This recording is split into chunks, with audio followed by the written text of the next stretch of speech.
Mallayya Jewellers, Ottupara, Vadakkanchery. Phone 04884232666. നമസ്കാരം, any time ന്യൂസിലേക്ക് സ്വാഗതം.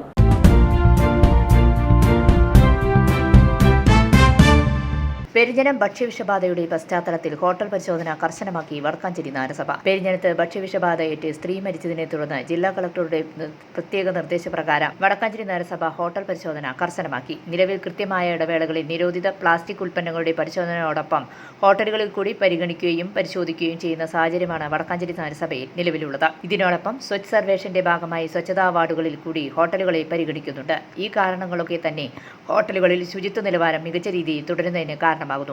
എന്നാൽ പ്രത്യേക സാഹചര്യം കൂടി പരിഗണിച്ച് പരിശോധന കൂടുതൽ ശക്തമാക്കുകയാണ്. പരിശോധനയിൽ ഏതെങ്കിലും തരത്തിലുള്ള ന്യൂനതകൾ കണ്ടെത്തിയാൽ മേൽ മഹസർ നൽകുകയും ഒരു ദിവസത്തിനകം ന്യൂനത പരിഹരിച്ച് നഗരസഭയെ റിപ്പോർട്ട് ചെയ്യുന്നതിനും അറിയിച്ചു. പരിശോധനയിൽ ആകെ 5 കിലോയോളം നിരോധിത പ്ലാസ്റ്റിക് ഉൽപ്പന്നങ്ങൾ പിടികൂടി നിയമ നടപടികൾ സ്വീകരിക്കുകയും ചെയ്തു. ആരോഗ്യ വിഭാഗം ജൂനിയർ ഹെൽത്ത് ഇൻസ്പെക്ടർമാരായ Sujith K, Arun K Vijayan, sanitation ജീവനക്കാരൻ ജയകുമാർ, ഡ്രൈവർ പ്രമോദ് എന്നിവരായിരുന്നു സംഘത്തിൽ ഉണ്ടായിരുന്നവർ. News desk, any time news. കൂടുതൽ വാർത്തകൾക്ക് ഞങ്ങളുടെ ചാനൽ സബ്സ്ക്രൈബ് ചെയ്യുക, ഫേസ്ബുക്ക് ഫോളോ ചെയ്യുക. വാർത്തകൾ വേഗത്തിലറിയാൻ എനി ടൈം ന്യൂസ്.